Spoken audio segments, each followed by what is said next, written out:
All right, welcome to the latest episode of Blood Money. Today we have a very special guest, Mick Harrison, a lawyer. How you doing, sir? Good, and you?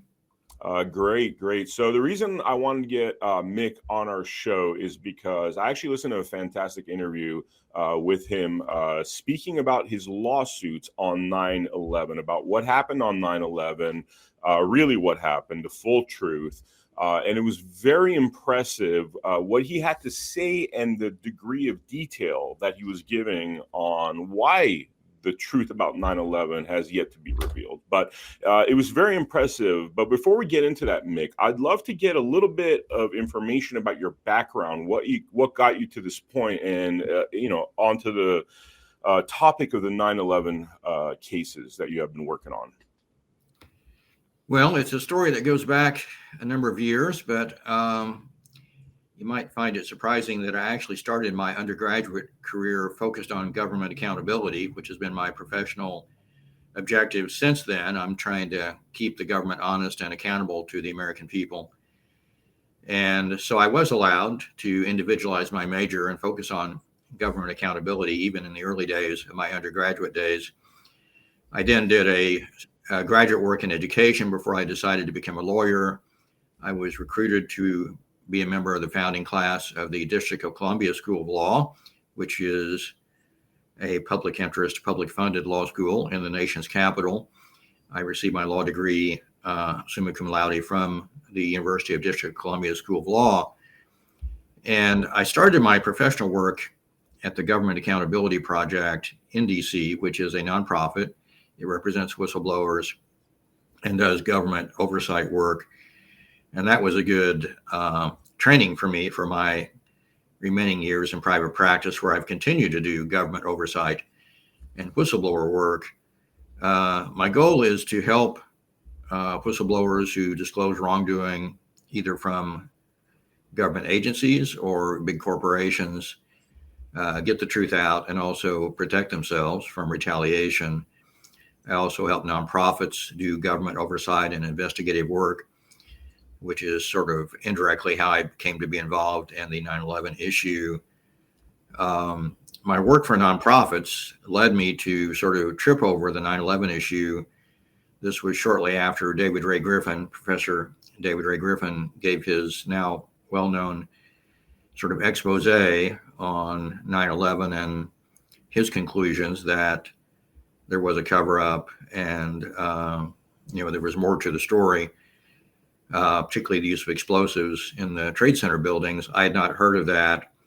I just walked into a meeting of a nonprofit I represented, and they were talking about bombs placed in the buildings. And I said, what in the world are you talking about?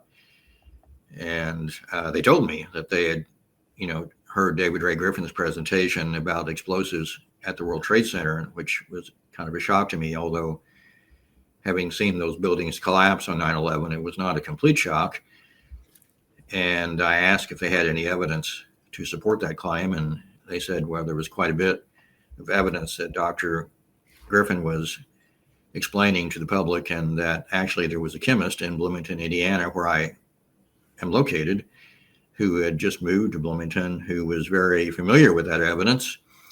His name is Kevin Ryan, and he's a whistleblower. And he's since relocated, but thanks to Kevin, I became educated on the technical evidence of the use of explosives. And eventually that led me to join the Lawyers Committee for 9/11 Inquiry, which led me to the multiple lawsuits against the federal government that we talked about in the interview with Corinne. So that's the short version of how I sort of came to be where I'm at.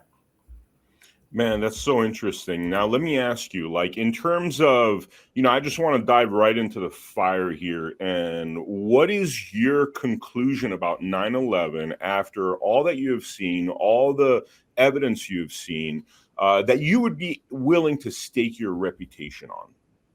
Okay, well, that's a challenging question. I have three answers to it. There are basically three areas where I've reviewed enough evidence that I can give you a firm opinion to answer your question. The first is that explosives, unfortunately, were used to bring down the Trade Center towers and Building 7 of the Trade Center complex on 9/11. And I'm not saying there were not airplanes that struck 2 of those 3 buildings, the towers. There was not an airplane that struck Building 7, even though it still collapsed. But the evidence we presented with the Lawyers Committee to the U.S. Attorney in New York, and we also presented it to the federal court in attempting to get the U.S. Attorney to give it to a grand jury. That evidence, if you take the time to read our petition, which is on the Lawyers Committee's website, lcfor911.org, you'll see why I say that is dispositive evidence, which means it's scientifically certain that explosives were used to bring those buildings down. It's not really even debatable at this point. Why the government hasn't come to embrace that evidence is a mystery. So my first answer to your question is, I'm certain that there were crimes committed on 9/11 involving use of explosives at the Trade Center that have never been prosecuted. And those perpetrators are still out there, still at large. My second conclusion, also related to my work with the Lawyers Committee for 9/11 inquiry, is related to the follow-on anthrax attacks, which I see as closely interrelated with the 9/11 attacks. And those attacks started a couple weeks after 9/11, which involved an attempt to assassinate 2 U.S. senators by putting highly processed high-tech anthrax in letters mailed to their offices and also mailed to media offices. A number of people died because of those attacks. We did an investigation of those attacks, and our conclusion is, and you can read it again on the Lawyers Committee website, is that the FBI covered up key evidence regarding those anthrax attacks and never got to the bottom of the perpetrators in those attacks either. So those perpetrators are still out there. The evidence clearly points to the anthrax use in the attacks being high-tech U.S. military-grade anthrax, which came from a U.S. facility directly or indirectly. That doesn't tell you who sent the letters, but it gives you a clue about where the anthrax came from. And the evidence points to Dugway Proving Ground as a prime suspect for where the anthrax came from. Doesn't mean that anyone there posted the letters, but it appears to be their anthrax and I won't go into those details, but you can read them in our petition to Congress and to the U.S. Attorney in D.C. The third conclusion I can give you with certainty is that whether or not government officials at the time were involved in either making the 9/11 attacks happen in part or allowing them to happen in part, it's clear now that after the fact, certain U.S. officials and agencies have been involved in a cover-up of the full truth of what happened on 9/11. And our lawsuits, I think, to some extent demonstrate that, which include Freedom of Information Act lawsuits to try to get documents still being withheld. So you're welcome to ask any questions you have about those. But those are my three big interests. I got a lot of them. All right.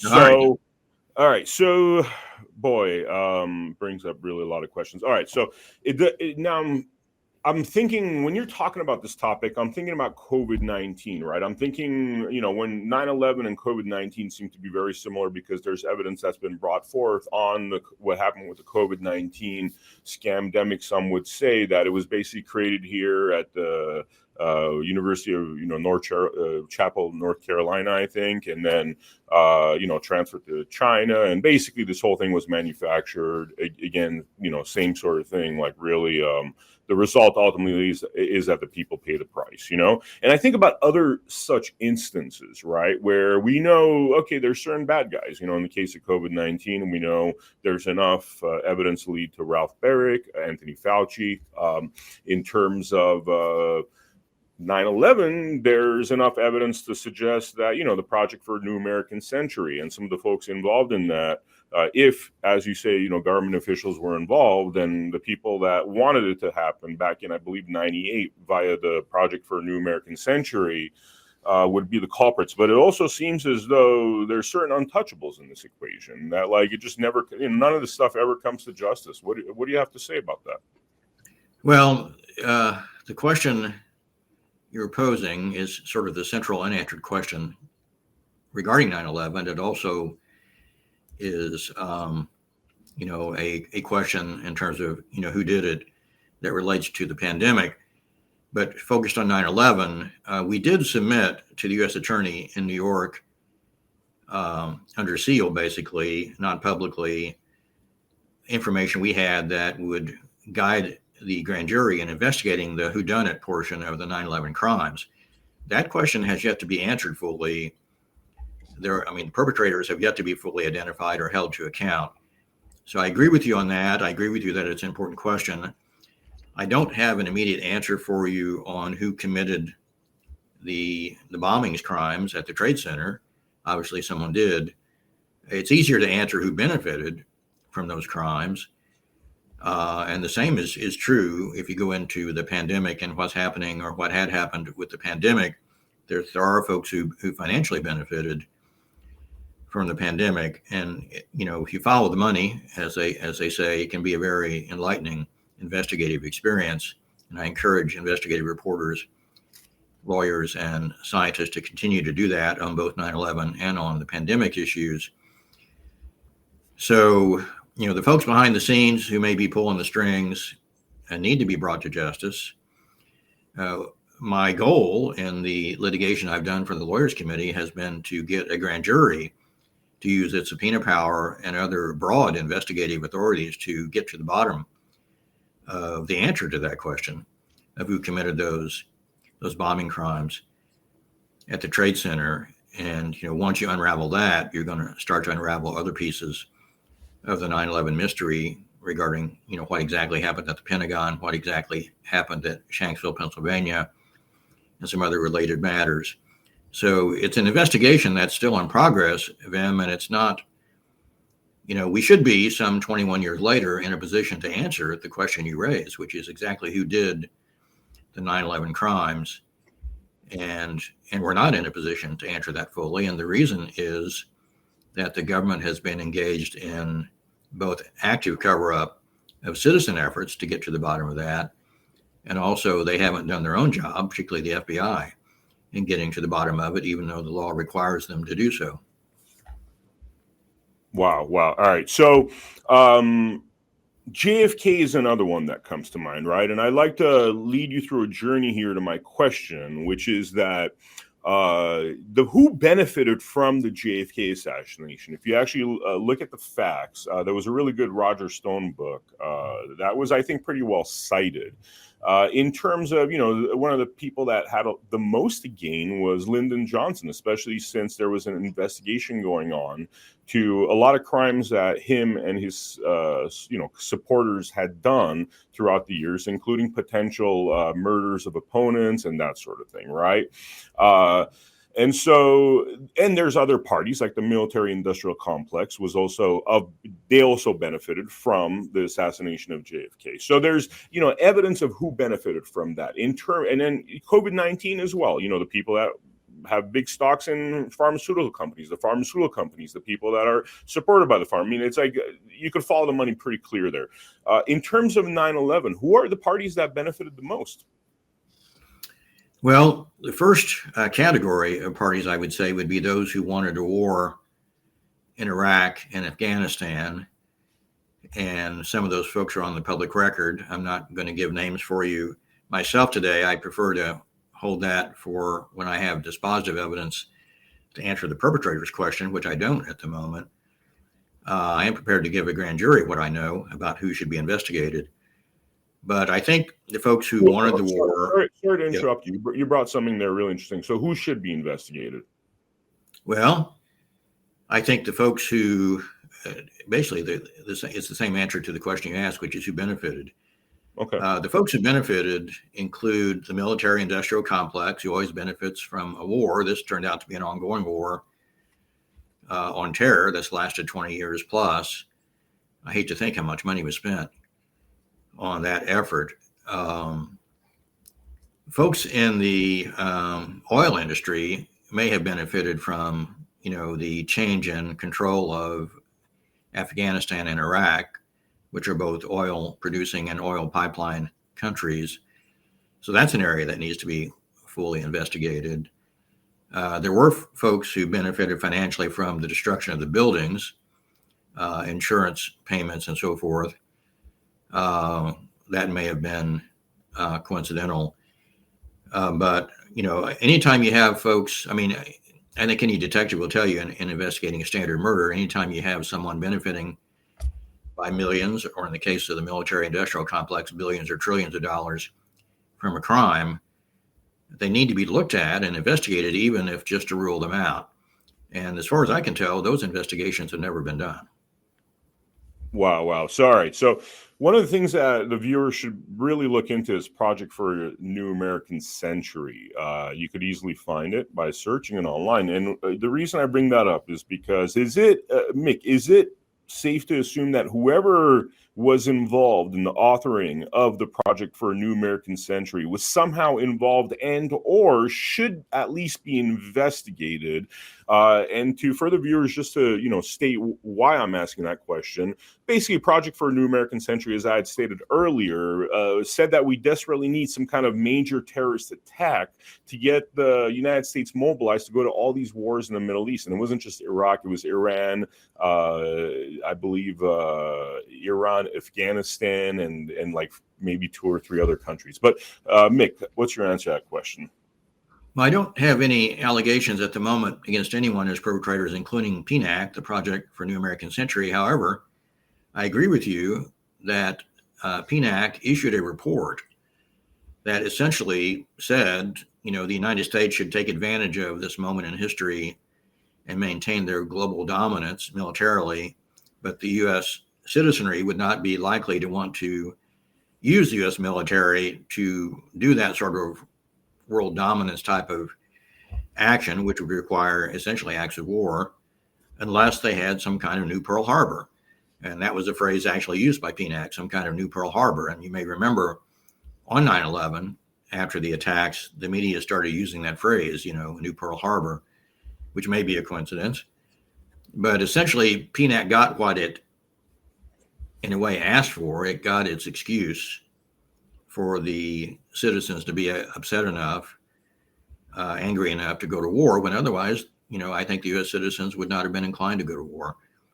So because of that sequence of events, it certainly, if I were on a grand jury, I would include PNAC on the list of folks to talk to. Now, just because I would do that, and because I think some folks on PNAC might have inside information because of the sequence of events, doesn't mean PNAC is a suspect. They might happen to have material information, though, about who a proper suspect would be. And so I would definitely talk to them if I were on a grand jury. I wouldn't, in the moment, accuse them of anything. Yeah. And the same is true for the building owners, for the trade center buildings. I would talk to them. I would talk to Larry Silverstein, and just to throw a quick reference here is the gentleman that said that I guess they pulled Building 7, and then this happened on 9/11. It wasn't hit by an airplane, but then the leaseholder made a statement that we pulled it, and then the building went down. I mean, if you want to clarify that, Mick, Well, I think Mr. Silverstein did make that statement, that something to the fact we've had such a great loss of life with the collapse of the Trade Center towers that we decided to pull it.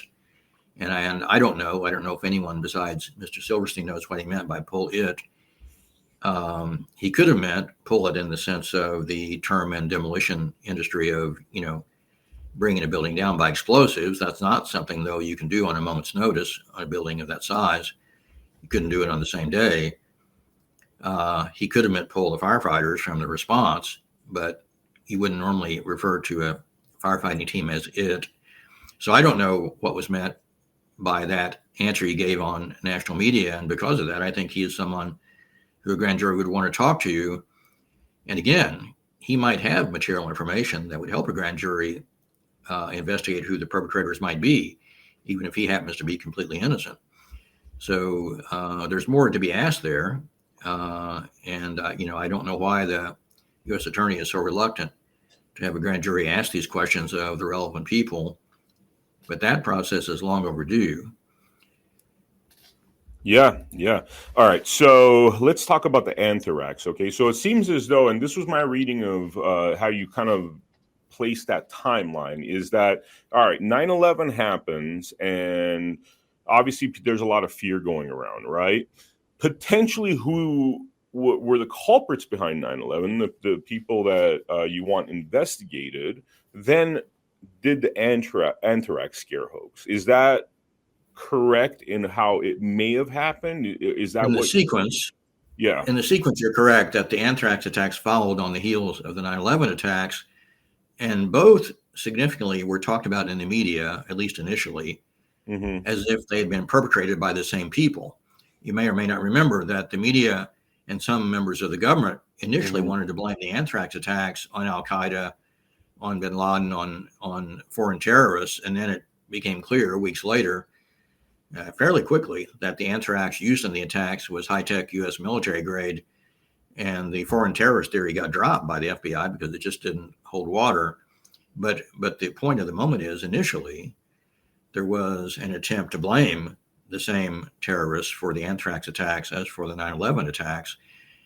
And both attacks were used as essentially motivations for the war that, followed the war on terror, sort of the scare tactics to motivate the public to go to war. So they're closely related in terms of who benefited and in terms of their apparent purpose. And for that reason, one might hypothesize that the same folks were involved in both sets of attacks. Wow. So Mick, like this has been, 22 years at this point. And it's amazing you're pursuing this. And the reason I personally think it's amazing that you're pursuing this is because we see this kind of 9/11 phenomenon recurring consistently throughout our history, right? It's like JFK was a 9/11 of sorts. COVID was a 9/11 of sorts, right? Vietnam War, the Iraq War, all of these, because what I'm trying to get at is they're based upon really a lot of false premises, and they're used as a tool to get people into war. I mean, what is it that 22 years later, you're marching on forward? I mean, it's as if this thing just happened like months ago, in terms of the dedication you seem to be bringing to this. Well, it's not just me. It's a large group of dedicated investigators and my attorney colleagues at the Lawyers Committee, a number of, I would say thousands at this point, of scientists, architects, and engineers. And then there's the broader movement of citizens that support all of us. So you're really, and if you're talking worldwide, you're talking about millions of people. And the reason we all think it's still a live issue, why it's not sort of a moot or not relevant given the passage of time, is one, the perpetrators are still out there. Two, the families have not gotten answers to what happened to their loved ones that they lost on 9/11, and they deserve those answers. And three, as you mentioned, the JFK assassination, the anthrax attacks, the 9/11 attacks, and we could make a broader list that would involve other, for example, political assassinations. What you're talking about here is a pattern of use of violence to control the future of the U.S. government and the future of the United States, and to control the use of the military power of the United States for what is essentially a private agenda. And that's been an ongoing pattern, and it is ongoing as of today. Now, whether the COVID pandemic is part of that remains open to investigation. The concern I have about the pandemic in regard to this bigger picture concern that you're talking about is that there is a lot of evidence out there that COVID-19 was genetically engineered by human beings, that it wasn't just nature that created it. And then that begs the question of, was it released accidentally or possibly on purpose? But even if it were released accidentally, it was designed on purpose as a biological weapon. And once it was released, then the next question is, did someone take advantage of that release for political, financial, or other improper purposes? And that's an important question. I do represent a high-level government whistleblower on the pandemic issue at the moment, Dr. Thomas McGinn, who is the senior health advisor to the chief medical officer of the Department of Homeland Security. And his concern, he blew the whistle from the inside during the pandemic on how it was being mishandled. And he was put on leave without pay, where he remains after 3 years because of his whistleblowing. And we're trying to get him a remedy for that. But the reason he sticks with the issue is similar. And that is, it's an unresolved threat to the public of the United States. And his concern is that we're likely to have another pandemic. It's likely to happen relatively soon. And it's likely to be orders of magnitude worse than the last one. And we handled the last one so badly that we're currently, ill prepared to deal with the next one, whether it's accidental or intentional. And, for those types of reasons, we all need to continue to work to get to the bottom of what happened on 9/11, what happened with the pandemic. And I think that will lead us also to what happened in some other historical events of significance, including JFK. So I guess what you're insinuating there is that there's a organized cabal behind this. These aren't individual crimes. I'm not saying they're individual crimes. I don't think any individual could have committed the anthrax attacks or the 9/11 attacks. Sorry. Let me rephrase that. When I say individual crimes, I mean self-standing crimes that are I see what you're saying. Is it the same big cabal that has been doing all of this? Well, that's a very important question. Mm-hmm. I don't know the complete answer to it, and it deserves further investigation. A lot of time has passed since the JFK assassination. Whether the same people could even be involved with the 9/11 or the pandemic raises a practical question, but that doesn't mean, the same organizations couldn't be involved. But there's also a possibility here that one organization of wrongdoers is learning from experience by the actions of a prior organization of wrongdoers. So if people learn from the JFK assassination that, you can get by with assassinating the head of the United States of America and change the course of the country, we probably wouldn't have had the Vietnam War absent the JFK assassination. And if they see that you can get the Patriot Act passed by, committing the anthrax attacks or, the 9/11 attacks to motivate folks to limit American civil liberties, which otherwise would not have been limited. People learn from those experiences, even if they're not the same wrongdoers. So your question, again, is a good one. I don't have a full answer for you. But again, the grand jury investigation would be appropriate to try to answer that question. Interesting. Mick, let me ask you something, man. Like, I just hearing you talk here, it's like, I wonder, why isn't there, I see the way your mind works. I see how, really, I mean, you're a true lawyer. You are going by the letter of the law, using the law to go after all that was, all these crimes that were committed. I mean, why isn't there more of you? Why is it that, I mean, I understand, you're part of a collective of people that are pursuing the truth on this, but like, we look at the COVID pandemic and the doctors, again, I said pandemic, but I should be saying scamdemic, because after having interviewed a number of frontline doctors and seeing actual evidence, I realized that, I mean, way less than 1% of doctors really stood out and actually did their own research and called this out. I mean, less than 1%, and that's a tragic number. And I see that same thing in the legal profession, as far as, there's not very many Mick Harrisons out there.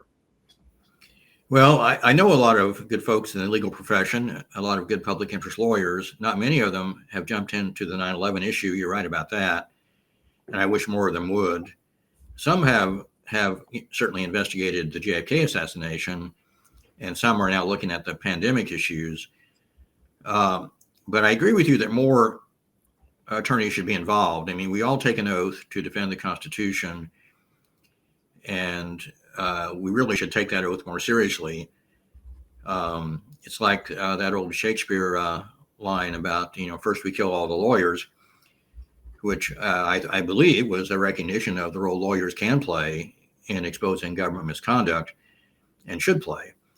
So I do encourage all my attorney colleagues out there to get involved in these issues, those who haven't, and I thank those who have. In terms of why more don't, part of that is the propaganda campaign that you've alluded to generally, that we see, a misinformation campaign in all these controversies, regarding the JFK assassination. You had a cover-up and a misinformation campaign. The same with 9/11 and the anthrax attacks, false stories being put out. even if they later have to be abandoned, it confuses things. And I think, it's a time-consuming thing to sort these things out. Not a lot of lawyers are ready to commit that much of their life to this public interest mission. And I think more of them need to do that. I mean, when you're talking about the whistleblowers, it occurred to me, I mean, we don't really have a mechanism whereby people that punish whistleblowers are themselves facing severe and heavy punishment, because it seems as though your client you're talking about, the fact that for 3 years he's not been getting a paycheck. I mean, that seems to be, to even elaborate upon the last question. I mean, is it that there's just too much punishment for whistleblowers, for lawyers, in terms of, we've seen essentially legal attacks being used, attacks in the media to defame certain lawyers that take certain positions that, and then, I've also heard that the bar itself had said, it has said something like, for example, election stuff, they don't want to hear about the election stuff, that, people, powerful people within the bar. It seems as though there's definitely a party line created there, and that you cross that, whether whistleblower, lawyer, potentially judge, that there's too much punishment and people are just too scared to do the right thing.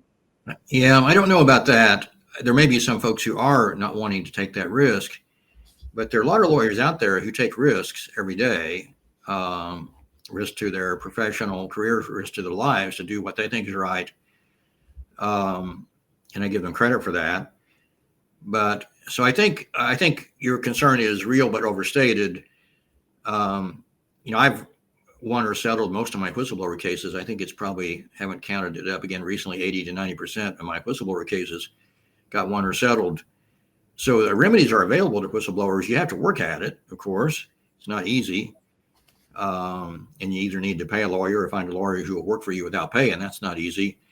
So it's true that the wrongdoers in government and corporations want to make a whistleblower's life as difficult as they can. But it's a very gratifying thing, I think, to be a whistleblower and bring the truth out. It can be the most important thing one does in one's life, actually. Even as a lawyer, we sometimes play the role of whistleblower as a lawyer. And, how many other more important opportunities do you get in your lifetime to make a contribution other than through that type of public interest conduct, even though there are risks and costs involved in it? So I think the risk and costs make, the downside worthwhile. It's a trade-off, but it's still a worthwhile thing to do. But a lot of folks do get put off by the downside, the threats or the propaganda. But I don't see the entire legal community being intimidated. So I wouldn't go that far. That's actually really refreshing to know. That's actually really refreshing. I would love to interview more, human rights lawyers, civil rights lawyers, people that are, fighting the good fight, because, as laymen, we're sitting here. It's not like, you turn on television, they're showing us all these heroic lawyers. I think a lot of time people feel like they are isolated, they are alone. And I think that's what the bad guys want. They want us to feel isolated. So, Mick, just putting this offer out there, literally inspired by what you just said, we should do roundtables. I would love to get a bunch of lawyers, that are actually fighting good fights, so that people know that they're not alone out there, that there's actually people within the courts of law doing the right thing, and fighting to uphold the law. But it sounds like with the number of cases that you've worked on, your success rate, it sounds like there's optimism in terms of getting to the bottom of 9/11. Well, that's another good question.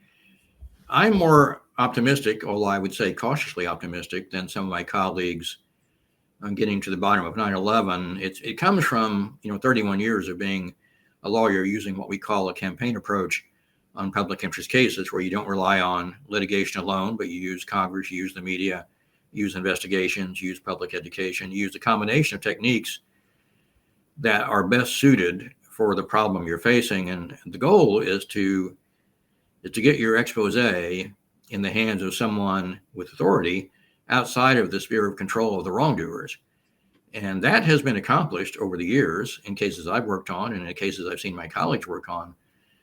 The 9/11 issue and related matters, the anthrax attacks, may be an order of magnitude greater in significance than most of the public interest cases the rest of us work on. There are a lot of civil rights cases that are won, and there's a long history an impressive history of civil rights victories that have really have changed the nature of life in this country for minorities, to the credit of the civil rights movement. So, the legal profession is not impotent when it comes to exposing wrongdoing and changing the course of events. But for 9/11, you're talking about crimes that were planned several years in advance. They were well funded, sort of like the JFK assassination. It's pretty clear folks with authority and power were involved, at least behind the scenes. So it's not a trivial matter to overcome all of that. But I would agree with you that I remain cautiously optimistic that the law provides enough tools and democracy provides enough tools for us to, get to the bottom of these crimes and eventually hold the wrongdoers accountable. And perhaps even more important than that, preserving our democracy. One reason that 9/11 remains a live issue, and the anthrax attacks and COVID, is because in exposing what really happened, you're going to expose improper influences in the government. And once you shine the light on those, they can be rooted out and corrected, and you can make your democracy stronger. And that's a process that still needs to be completed. Wow, Mick. So I want to actually talk about the Israel-Palestine situation happening as we speak. But before we do that, I want to play a video for you and have you comment on it. It has to do with the topic of 9/11. I appreciate it. And, you look like you're the boss, right? Vice President Biden. Yes. Yes, I'm Jeremy Rothkushel with WACLA Media. Jerry, if I had your hair, I'd be president. Yeah, you might be. You can have some. I got enough to go around. So it seems like with the kind of work that Esperanza and communities around the world are doing in terms of rejuvenating themselves, we could all rejuvenate our communities. So I want to ask you about the role, the foundational role of restoring the rule of law has in terms of rejuvenating our economy, because there was a recent scientific paper that came out, I don't know if you know about it, but it basically is conclusive that the World Trade Center was blown up by very high advanced explosives, and it should have been the continuing to be the very highest news story right now. So my question to you is, when are you and President Obama going to ask the Department of Justice to start a criminal investigation in terms of who produced this advanced nanothermite and who put it in the World Trade Center? And if you all are not going to, you check it out. See the report. And if you all are not going to do that, is it possible for we, the American people, to trust you with our economy if we can't trust you with restoring the rule of law? Yes. Thank you. Thank you. Thank you. Sorry. What do you mean, yes? You can trust me. Are you gonna do an investigation? Everybody. Are you gonna, sir? Are you part of the treasonous cover-up of 9/11? Or are you gonna help clear this up? Can we? Yeah. Come on. Vice President Biden, this is about treason under Article 3, Section 3 of the Constitution. What? No, this is very serious. Okay. And we this need is the to foundation stay. of whether I need we're you going to guys provide move for our back now. communities. Security reasons, we need to get you All back. right. Everybody stays here. No, you know what? Yeah. Can you wait? Because I need to get all these people back, and I'll get you whatever you need. But we need to get everyone back. Hey guys. All right, let's go back to our show's over. Thank you. And I'm sorry. Who are you with? So what do you think about that? Well, it's good for citizens to ask those questions of people in power. It's not good for people in power to avoid answering those questions. And we've had administrations, starting with the Bush administration on 9/11, going up to today, which are refusing to answer questions like the one that was just asked. Because that one was a pretty important one. It related to the article published in a peer-reviewed scientific journal about the finding of nanothermite in the dust of the World Trade Center. And Kevin Ryan, the chemist I mentioned, is one of the authors of that, and one of the folks instrumental in bringing that evidence out, along with some of his scientific colleagues, Dr. Niels Harrod and others. And you would have expected not just the vice president or the president of any of these administrations, but the FBI and the Department of Justice and the Attorney General to be very interested in hard scientific evidence of the use of explosives that, killed about, more than 2,000 people. The airplanes killed some folks at the Trade Center on 9/11, but most of the deaths would have been avoided had there not been explosives planted in the buildings. I don't understand why, any of the administrations. And I think, Vem, that I'm nonpartisan, not Democrat, Republican, or otherwise. And I don't blame any one administration for either the attacks or the cover-up, but I do think all the administrations have an obligation to get a grand jury to fully investigate this, to get the FBI to fully investigate this, and to answer questions like the one that the citizen in your video asked. I got to ask you this question. I mean, I know you don't know the exact answer to this, and pure speculation give you all the leeway for, an inaccurate response, because I don't think there's any way to actually know. But how many individuals, corrupt, criminal individuals, would have to be involved for something like this to be possible in the first place? 9/11? Yeah. More than 10. More than I can 10. tell you that. It's probably it's not thousands, right? It's like, well, if you're going to commit a crime that involves the murder of 2,000 people and possibly treason against the United States government, you're probably not going to want to involve more people than you have to, because you don't want it exposed and you don't want to be held to account if you're one of the perpetrators. So I think the number was kept as low as they could keep it and still get the job done. Sort of a need to know sort of thing. The problem, Vem, with that, answering your question is, there may have been a lot of people involved, even in planning explosives, who didn't know what they were doing, who didn't know they were committing a crime. I have to ask a question there. Like, if you're one of the people hired to put explosives in the World Trade Center, I mean, what other reason would there be to? Well, here's the thing. Yeah. The high-tech explosives and incendiaries used, the nanothermite, is actually capable of being painted on. Okay. Wow. So you could put some types of incendiaries or explosives in something that looked like paint or looked like fireproofing, and you could put an innocent crew in there and they would apply it not knowing any better. Wow. That's like evil genius type stuff. Wow. Painted on, huh? So they could have potentially just, hired a bunch of painters. I'm just talking about one possibility, and if that were true, then there would be fewer actual culprits than you might think, because a lot of the folks involved were soldiers who didn't know what they were doing. Okay, but I'm playing Sherlock Holmes here. What about Building 7 that was pulled potentially? And the way it came down, it looked very much like a controlled demolition. It looked an awful lot like a controlled demolition. If folks who haven't seen that video, Building 7's collapse, need to watch it. Yeah. It couldn't have fallen really any more symmetrically and rapidly than it did. So, there had to be explosives planted in that building. There were different configurations. If you look at the Trade Center towers and how they collapsed, they were more explosive demolitions, and Building 7 was more implosive demolition. Mm-hmm. That doesn't mean that one or the other was not involving explosives. It just means they were configured differently for a different effect. Mm-hmm. And I think the best explanation I've heard, because I don't think the perpetrators planned to have Building 7 collapse in full view late in the day on 9/11, and full view of national television cameras. Something went wrong with the attack plans on 9/11, and Building 7 was not meant to come down when it came down. The more likely theory is it was meant to come down during the cloud cover, the dust cover of the collapse of the towers. And you all remember those huge clouds of dust that engulfed the city when the towers came down. Those tower collapses would have visually covered the collapse of Building 7.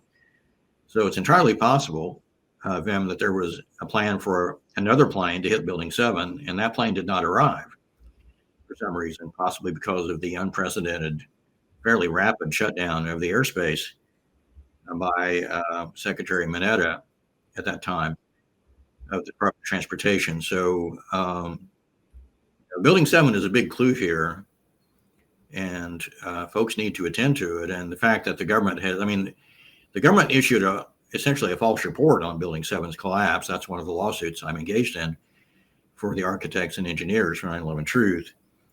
And the false story they put out was that fires alone caused Building 7 to collapse, but asymmetric damage from isolated fires doesn't cause a rapid, symmetric, uniform collapse like we saw in the video. And my other clients, architects and engineers, presented a very persuasive technical case to NIST, the National Institute of Standards and Technology, and asked them to correct the report, and NIST refused to correct it, which led to our lawsuit. So there's still a lot here to be unearthed.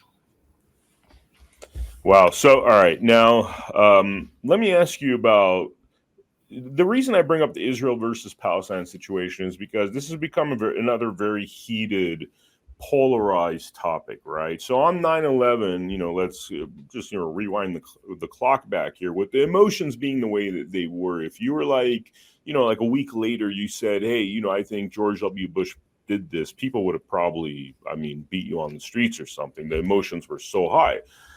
Today, with the Israel-Palestine situation, everybody's either 100% on the Palestinian side or 100% on the Israeli side. And there seems to be a complete lack of objectivity on what's happening.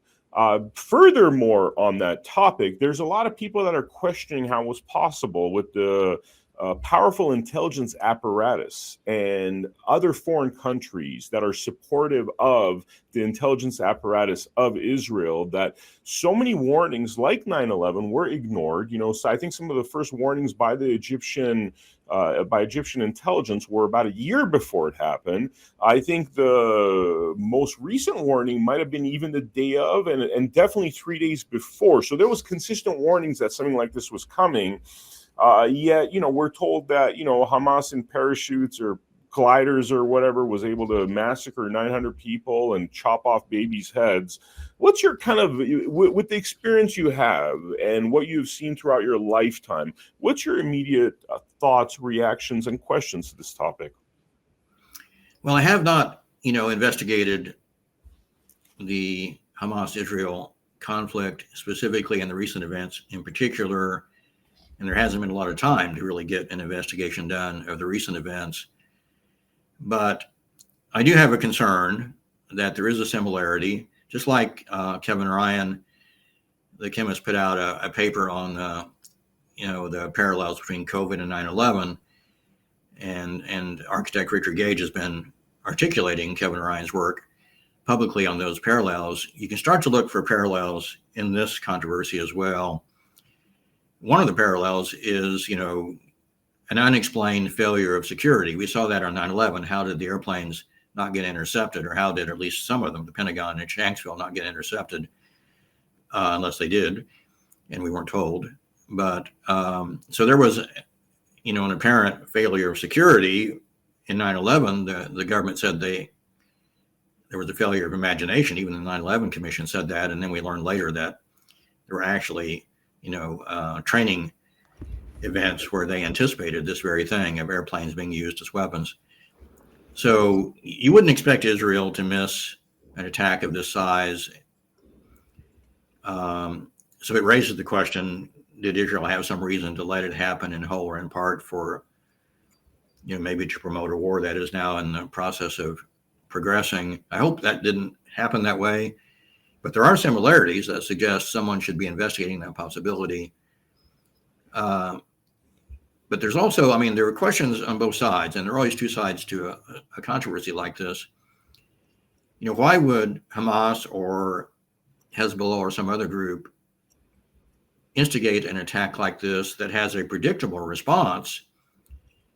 And the predictable response is going to be significantly more overpowering than the initial attack. What is there to gain from inviting a war of this type, which may give Israel an excuse to do something, or I shouldn't say Israel, some leaders of Israel to do what they want to do, which may end up victimizing the folks on whose behalf, theoretically, the attacks were made? I wonder whether the attacks were made by the people who are purported to have made them and on whose behalf they were made. My view is that, the people on both sides of this controversy, just like the people in the U.S. versus the people in Russia or China, they're good people. They don't want to go to war. They would rather resolve disputes peacefully.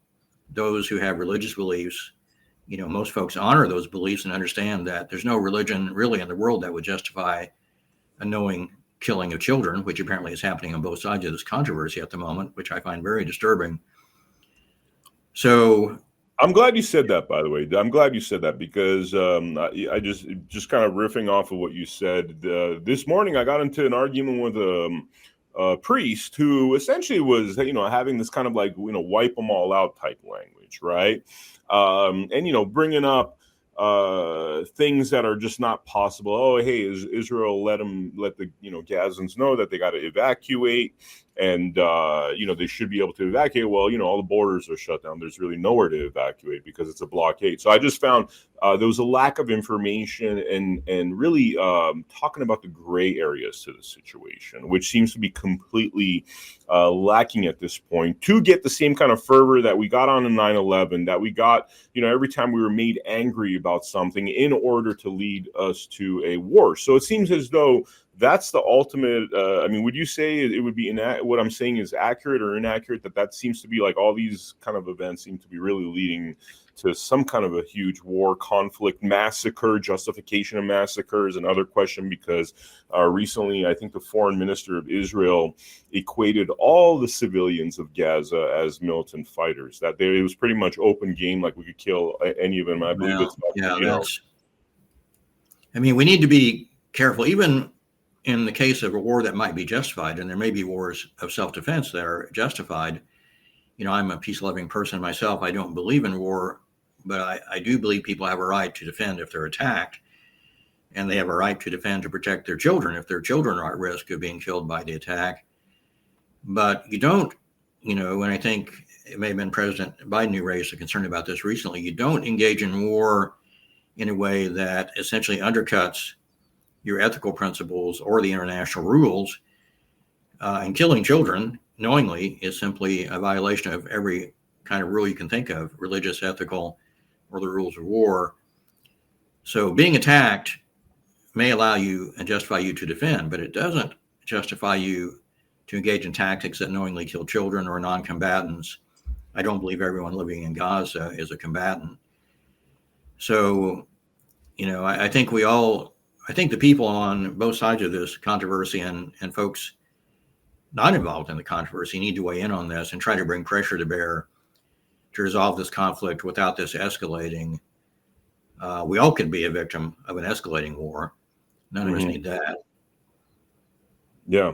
Mick, this has been a really amazing interview. Like, I really thank you for the information on 9/11, the fight that you continue, putting forth. And truly, if we could, I'd be really interested in getting others like you on a big round table and talking about this, so that people truly know that there are people like you out there putting up the fight, and they have options. Because I think them knowing they have options is, we need more whistleblowers. We need more people coming out and saying the truth and not being scared. And I think knowing that there's people out there putting up the fight, will lead them to believe that there's a community that's supportive and they got a place to go. I do. Yeah. So thank you so much. And for the viewers out there, thank you so much for joining us for this episode of Blood Money. Please make sure you check out AmericaHappens.com for all of our shows. And please make sure you join us on the next episode of Blood Money. Take care. Thank you very much. Check out the America Happens Network, because Fox sucks now.